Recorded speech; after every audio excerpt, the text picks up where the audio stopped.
ನಮಸ್ತೆ, ನಾನು ಮಂಜುಳಾ, ನಿಮ್ಮ ಯೋಗ ಕೋಚ್. ಪರ್ವತಾಸನ ಅಂದ್ರೆ ಏನು, ಇದನ್ನ ಹೆಂಗೆ ಮಾಡಬೇಕು, ಹಾಗೆ ಇದು ಮಾಡೋದ್ರಿಂದ ಲಾಭ ಏನು, ಇದನ್ನ ಯಾರು ಮಾಡಬಾರ್ದು ಅನ್ನೋದನ್ನ ತಿಳ್ಕೊಳ್ಳೋಣಂತ್ರಿ. ಸೊ ಕೆಳಗೆ ಕೂತಿರ್ತೀರಿ. ಸೊ ಇದು ಸುಖಾಸನ ಸ್ಥಿತಿಯೊಳಗೆ ಕೂತ್ಕೊಂಡು ಮಾಡೋ ಆಸನ. ಸುಖಾಸನ ಸ್ಥಿತಿ ಅಂತಂದ್ರೆ ನಾ ಏನು ಕೂತೇನಲ್ಲ, ಸೊ ಇದು ಸುಖಾಸನ ಸ್ಥಿತಿ. ಸೊ ಈ ರೀತಿ ಕೂತ್ಕೊಂಡು ಬೆನ್ನು ಕತ್ತು ನೇರವಾಗಿರ್ಲಿ. ಎರಡೂ ಕೈಗಳನ್ನು ಈ ರೀತಿ ಅಂದರೆ ಎರಡೂ ಕೈಗಳು ಮೇಲ್ಮುಖವಾಗಿರಲಿ.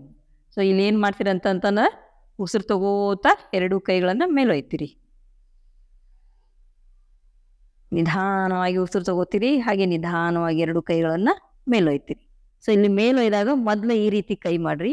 ಸೊ ಈ ರೀತಿ ಕೈ ಬಂದ ಮೇಲೆ ಸೊ ಇಲ್ಲಿ ಈ ರೀತಿ ಇರ್ತೈತಿ ನಿಮ್ಮ ಕೈ. ಸೊ ಇಲ್ಲಿ ಕೈನ ಮ್ಯಾಲತ್ರಿ, ಒಂಚೂರು ಮ್ಯಾಲ್ ಹತ್ತದಾಗ ನಿಮ್ಮ ಎರಡೂ ಕೈಗಳೆಲ್ಲ ಜೋಡಣೆ ಆಗ್ತಾವ. ಅಂದ್ರೆ ನಮಸ್ಕಾರ ಸ್ಥಿತಿಯಲ್ಲಿ ಇರ್ಬೇಕ್ರಿ ಇಲ್ಲಿ. ಸೊ ಇದು ಪರ್ವತಾಸನ. ಸೊ ಇಲ್ಲಿ ಏನ್ ಮಾಡ್ತೀರಿ ಅಂತಂದ್ರೆ ಕಣ್ಣುಗಳನ್ನ ಮುಚ್ಚಿರ್ತೀರಿ. ಸೊ ಇಲ್ಲಿ ಕೈಗಳು ನಿಮ್ಮ ಕಿವಿಗೆ ತಾಗಿರ್ಬೇಕ್ರಿ. ಇಲ್ಲಿ ಕಣ್ಣುಗಳನ್ನ ಮುಚ್ಚಿರ್ತೀರಿ. ಸಹಜವಾದ ಉಸಿರಾಟ.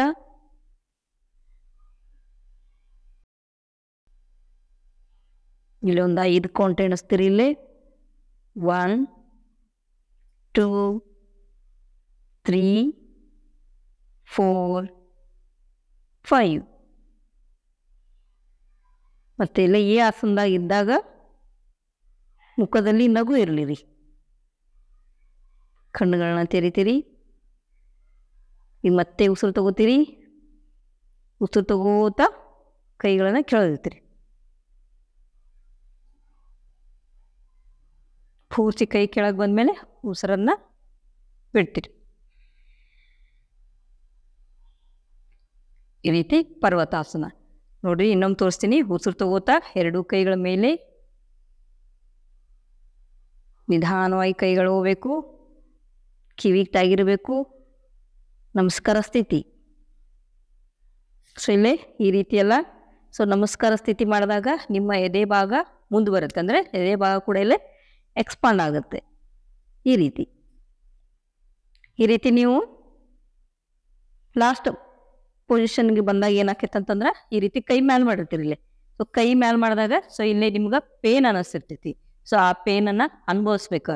ಈಗ ನೋಡ್ರಿ, ನಾನು ಇಲ್ಲಿ ಹೋದ್ಮೇಲೆ ಇಲ್ಲಿ ಈ ರೀತಿ ಕೈ ತಗೋರಿ, ಆಮೇಲೆ ಕಣ್ಣುಗಳನ್ನ ಮುಚ್ಚ್ರಿ ಅಂತ ಹೇಳಿದೆ. ಸೊ ಕಣ್ಣುಗಳನ್ನ ಮುಚ್ಚಿದ ಮೇಲೆ ಇಲ್ಲಿ ಏನು ಮಾಡ್ತೀರಿ ಅಂತಂದ್ರೆ ಈ ಆಸನ ಹೆಂಗೆ ಮಾಡಿದ್ರಿ ಮತ್ತು ಏನು ಅನ್ಸಾಕತ್ತೈತಿ ನಿಮ್ಗೆ, ಅಂದ್ರೆ ಯಾವ ಭಾಗ ನಿಮ್ಮ ದೇಹದ ಯಾವುದೇ ಅಂಗಾಂಗಗಳಿಗೆ ನಿಮ್ಗೆ ಆರಾಮ್ ಅನ್ಸಾಕತ್ತೈತಿ ಮತ್ತು ಎಲ್ಲಿ ಪೇನ್ ಅನ್ಸಾಕತ್ತೈತಿ ಅದನ್ನ ಗಮನ ಹರಿಸ್ಬೇಕು.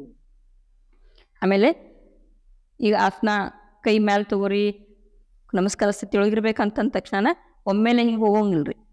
ಹಿಂಗಿರ್ತೀರಿ, ಒಮ್ಮೆಲೆ ಈ ರೀತಿ ಹೋಗೋದಿಲ್ಲ. ನಿಧಾನವಾಗಿ ಉಸಿರು ಜೋರಿನ ಹೋಗ್ಬೇಕು. ಉಸಿರು ತಗೋತಾನೆ ನಿಧಾನವಾಗಿ ಎರಡೂ ಕೈಗಳ ಮೇಲೆ ಮತ್ತು ವಾಪಸ್ ಇಲ್ಲೇ ಮ್ಯಾಲೆ ಹೋದ್ಮೇಲೆ ಉಸಿರು ಬಿಡ್ಬೇಕಿರ್ಲಿಲ್ಲ. ಸಹಜವಾದ ಉಸಿರಾಟ ಇರಬೇಕಿಲ್ಲೇ. ಹಿಂಗೆ ಕೈ ಜೋಡಿಸ್ತೀರಿ, ಜೋಡಿಸಿದ್ಮೇಲೆ ಉಸಿರನ್ನ ಬಿಡಬೇಕು. ಬಿಟ್ಟಾದ್ಮೇಲೆ ಸಹಜವಾದ ಉಸಿರಾಟ ಇರಬೇಕು.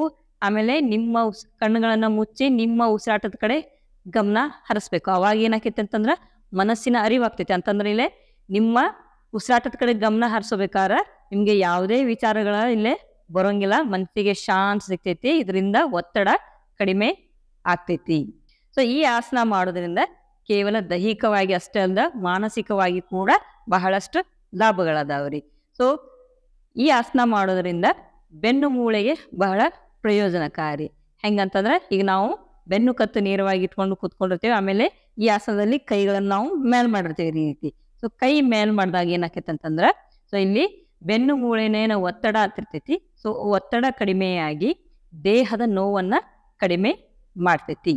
ಹಾಗೆ ಈ ಪರ್ವತಾಸನ ಮಾಡೋದ್ರಿಂದ ಬೆನ್ನು ಮೂಳೆಯಲ್ಲಿ ಏನಂತಂದ್ರೆ ರಕ್ತ ಪರಿಚಲನೆ ಆಗುತ್ತೆ. ಸೊ ಇದು ಹೊಟ್ಟೆ ಕೊಬ್ಬನ್ನ ಕರಗಿಸ್ತೈತಿ. ಹೊಟ್ಟೆ ಕೊಬ್ಬನ್ನ ಮತ್ತು ಏನು ಹೊಟ್ಟೆ ಸೊಂಟದ ಸುತ್ತಲೂ ಏನು ಕೊಬ್ಬು ಅಂತಿರ್ತೈತಲ್ಲ ಅದು ಕೂಡ ಕಡಿಮೆ ಮಾಡ್ತೈತ್ರಿ. ಇದು ನಮ್ಮ ಈ ಆಸನ ಕುಂತಾಗ ನಾವು ನಮ್ಮ ಉಸಿರಾಟದ ಮೇಲೆ ಫೋಕಸ್ ಮಾಡ್ತೇವ್ರಿ. ಸೊ ಉಸಿರಾಟದ ಮೇಲೆ ಫೋಕಸ್ ಮಾಡಿದೀವಿ ಅಂತಂದ್ರೆ ಸೊ ಅಲ್ಲಿ ನಮ್ಗೆ ಮನಸ್ಸಿಗೆ ಆರಾಮ ಅನಿಸ್ತೈತಿ, ಮನಸ್ಸಿಗೆ ಶಾಂತತೆ ಭಾವನೆ ನಮ್ಮಲ್ಲಿ ಮೂಡ್ತೈತಿ. ಹಾಗೆ ಅದನ್ನ ಯಾರು ಮಾಡಬಾರ್ದು ಅಂತಂದ್ರೆ ಹೃದಯದ ತೊಂದರೆ ಇದ್ದವರು, ಅಧಿಕ ರಕ್ತದೊತ್ತಡ ಇದ್ದವರು, ಆಮೇಲೆ ಸಂಧಿವಾತ ಇದ್ದವರು, ಬೆನ್ನು ಮೂಳೆಯ ಗಾಯಗಳನ್ನು ಹೊಂದಿರೋರು ಈ ಆಸನವನ್ನು ಅವಾಯ್ಡ್ ಮಾಡಿರಿ. ಈ ವಿಡಿಯೋ ಇಷ್ಟ ಆದಲ್ಲಿ ಲೈಕ್ ಮಾಡಿರಿ, ಶೇರ್ ಮಾಡಿರಿ ಮತ್ತು ಸಬ್ಸ್ಕ್ರೈಬ್ ಮಾಡಿರಿ. ಹಾಗೆ ನಿಮ್ಮ ಅಭಿಪ್ರಾಯಗಳನ್ನು ಕಮೆಂಟ್ ಮೂಲಕ ತಿಳಿಸ್ರಿ. ಮತ್ತೆ ಹೊಸ ವಿಷಯದೊಂದಿಗೆ ಭೇಟಿಯಾಗೋಣಂತ್ರಿ. ಅಲ್ಲಿವರೆಗೂ ನಮಸ್ತೆ.